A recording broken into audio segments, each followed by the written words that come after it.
Well, it's still Monday, February 22nd. It's approaching like 6 p.m. or so. Um, yeah, yeah, it is what it was. And yeah, it it is unfair. Um, but people tend to think that they are in the right, even when they're in the wrong. They tend to think they're in the right, and that they're somehow the good guy. Very rarely do people who are even committing the most, uh, you know, horrible acts of, you know, you name it, do they even, have any concept or vision outside of what they think? They only, a lot of times, they're working with their agenda in mind, their motives, and they feel that they're in the right, and they don't consider all the alternatives and the ramifications and consequences that are outside of their timescape. You know, they're only thinking in the short term, like within the next couple years, maybe a decade or two. Wow, it's thinking really far out.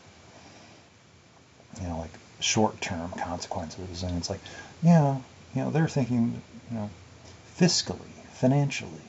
It's like, yeah, well, this will all work out, and whatever doesn't work out the way we expect it, somebody else will fix it. Yeah. So, and that's how everybody has been thinking, and and it just adds up.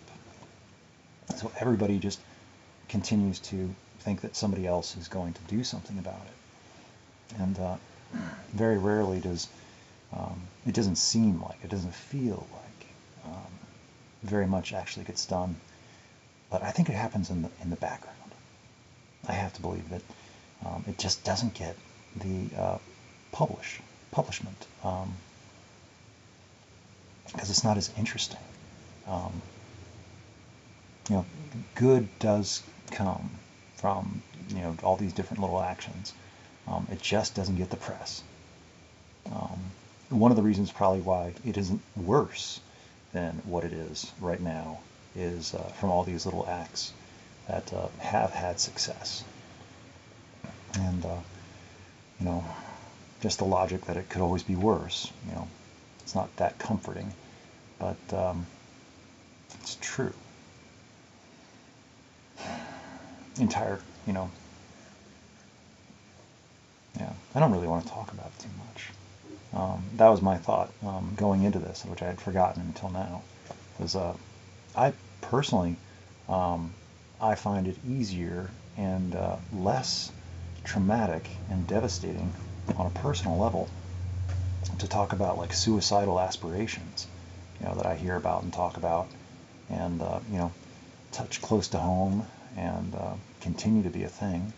And I hear about violence all the time and criminal activities and domestic and assault and just horrible things. And it's like, yeah, I'd rather talk about that. I'm much more at peace and leisure talking about horrible crimes committed by people to others and to themselves um, than ones that humans perpetuate and commit um, against their own native environment. What we do to our environment that we live in and we kind of need, that is, I don't like to think about it. It bothers me. Whereas like all the stuff that, at least when it's human on human or human to, self, violence or whatever, it's like, yeah, that's, but when we take it out on our own, you know, environment, it's like, we're only, yeah, humanity's main problem is humanity. If there were less people, it goes back to the same thing. So I don't have any solutions, and it's like it it is it isn't fair.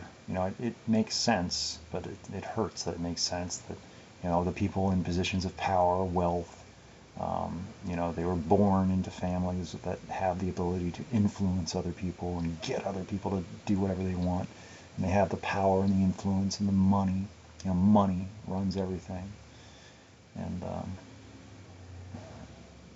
it doesn't feel fair that they get to make the decisions that everybody else has to live with the consequences of. Everybody, whether even you're a human or anything else. If you're on this planet, you're in trouble. If you're used to a certain way of existing, that way of existing is changing, and it's changing faster than any species or any sentient, any form of life can really keep up with. So, it doesn't matter what form of life you are, you're being affected. Entire, coral, colonies in the oceans are just die off, bleach out, die from the warmer water temperatures. They can't sustain a population. And there has been some recovery, but only in isolated areas.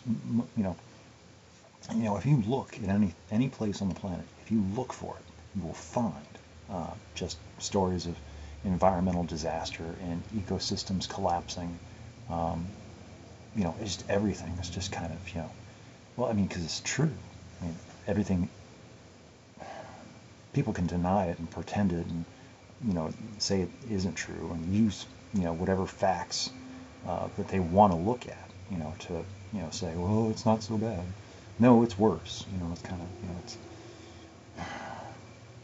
And when we're facing it, and we see that giant tsunami approaching off the coast, it's like, saying that it's not real, it's like,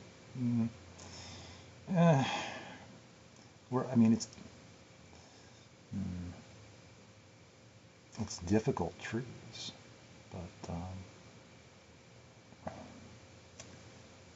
but people don't want to believe in what they don't want to believe. They're going to think whatever they want to think and do whatever they want to do, and because it's somebody else's problem. And they're only thinking short term, and they're only thinking about themselves and their most closest kin, I guess. They're not thinking about the generations to come, and all the sacrifices that came before them to make room for them to have the life that they have.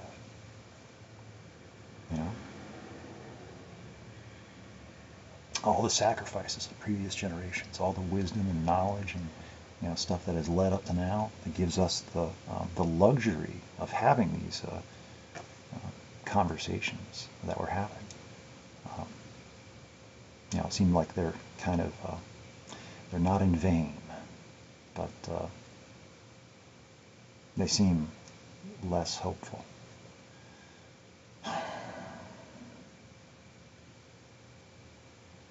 And it's like, is this the world that they were fighting for? They were fighting for themselves. They were fighting for their kin, and the ones that were around them, fighting for a better life for them and their next generation. So it's like, why aren't we? There are some. I like to believe that there's more. They just don't get the press.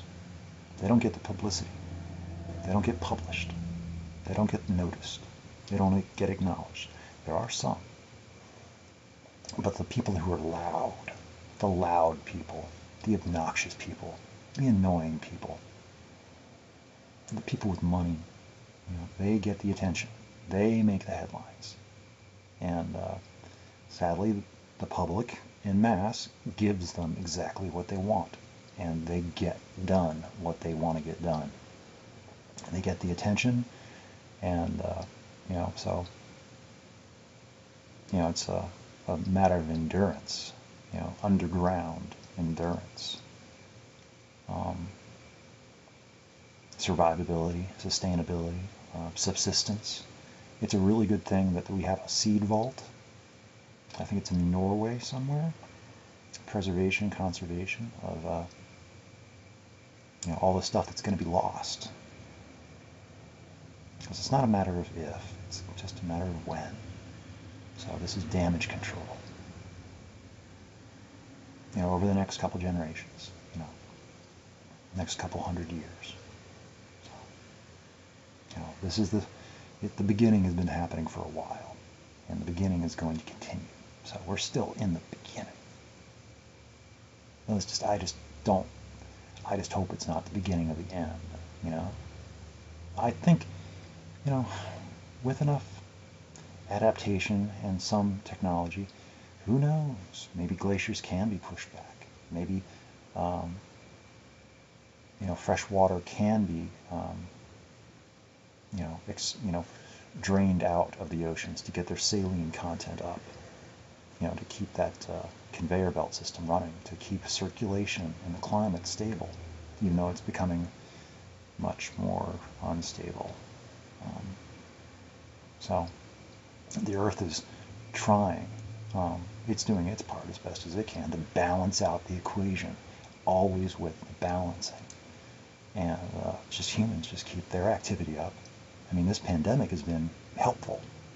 Whatever hurts us tends to help the planet. It's just, So anyway, if given the chance, things will work out. But it just needs that chance to balance out, because we just keep changing the rules so fast that, and our population density just keeps expanding. And we just keep expecting, the same quality of life for every generation and every individual that comes to be born and living on this planet. It's like everybody has the right, as our population continues to grow. And on that side, it's like, yeah. I mean, I like to think that I have every right that anybody else that came before me has, and I do. So does anybody else. Just because everybody can, be born, getting into a hazy territory there. I'm not going to go there. I mean, by right, not by right. It's a hazy territory. I'm not going to go there. It's a philosophical thing, I guess. But there's so many perspectives on it, and so many people have so many viewpoints. I just know I don't have any answers. And as far as it's like I really can't be of comfort to anybody, because I don't have very comforting views. And I really can't,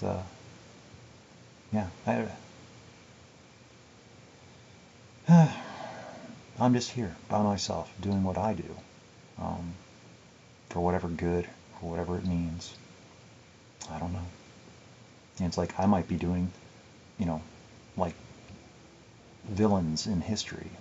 It's like I might be doing harm right now and just not know it yet.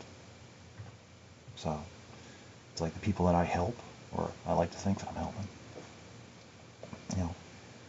what do they go on to do should they, survive themselves? And it's like, who knows? And it's like the same thing with me. It's like when people were helping me get over myself and, recover from a hopeless state of mind and body, did they expect, they just went on faith, I guess, or went on belief that they were doing the right thing. And I guess that's all that anybody can do. But the people in power with money that are trying to make it so people have more luxury, more convenience at the expense of future generations and living space and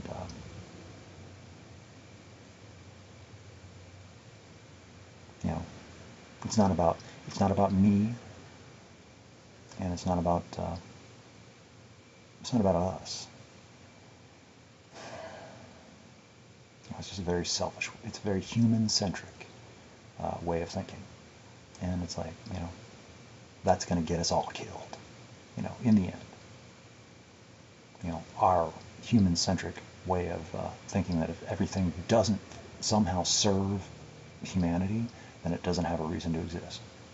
It's no point to it if it can't help us or we can't find a use for it.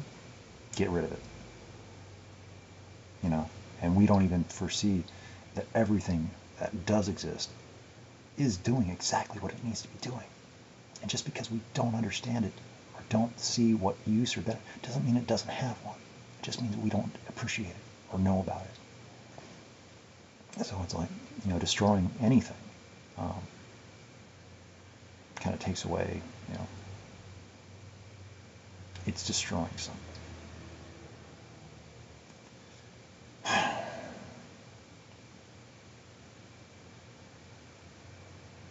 So these are not exactly happy times, but when has it been happy? As far as like environmental disasters. So just today was a thing. I mean, it's more than a thing, but it represented something, and our population, and it was a proving grounds. It was a rallying point, and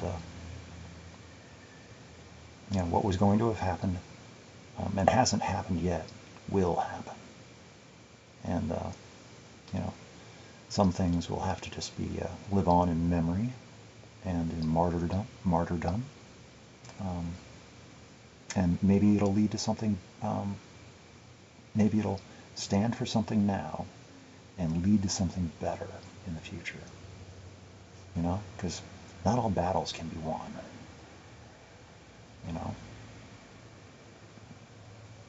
Some battles have to be lost.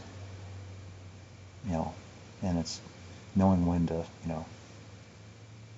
fall back, regroup, and prepare for the next. Because there will be more. They are on their way. And those are going to be the ones that need to be ready for. Tougher decisions, tougher consequences, higher risk. There are going to be many casualties. I'm not talking about human lives. That's just casualties on,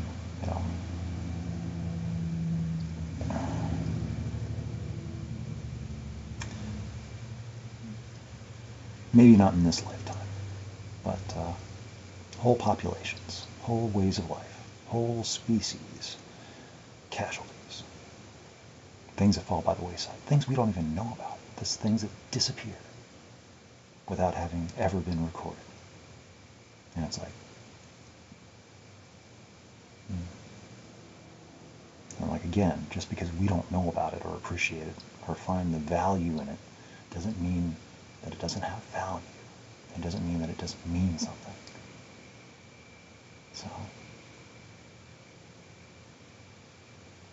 I can't help but, just feel as being a human, it's like, it's my fault. I am responsible. I am part of the problem just by existing.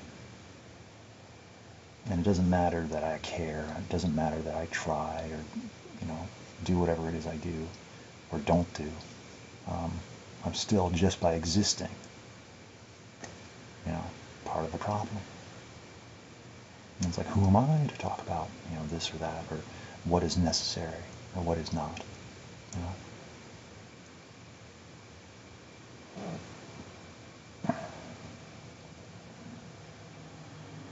So it is very demoralizing, disheartening, discouraging, disillusioning, and I feel extremely small, powerless, but I'm not helpless. I can do things. Watch me go. So, anyway, with that, I should probably go. Approaching 20 minutes again. So.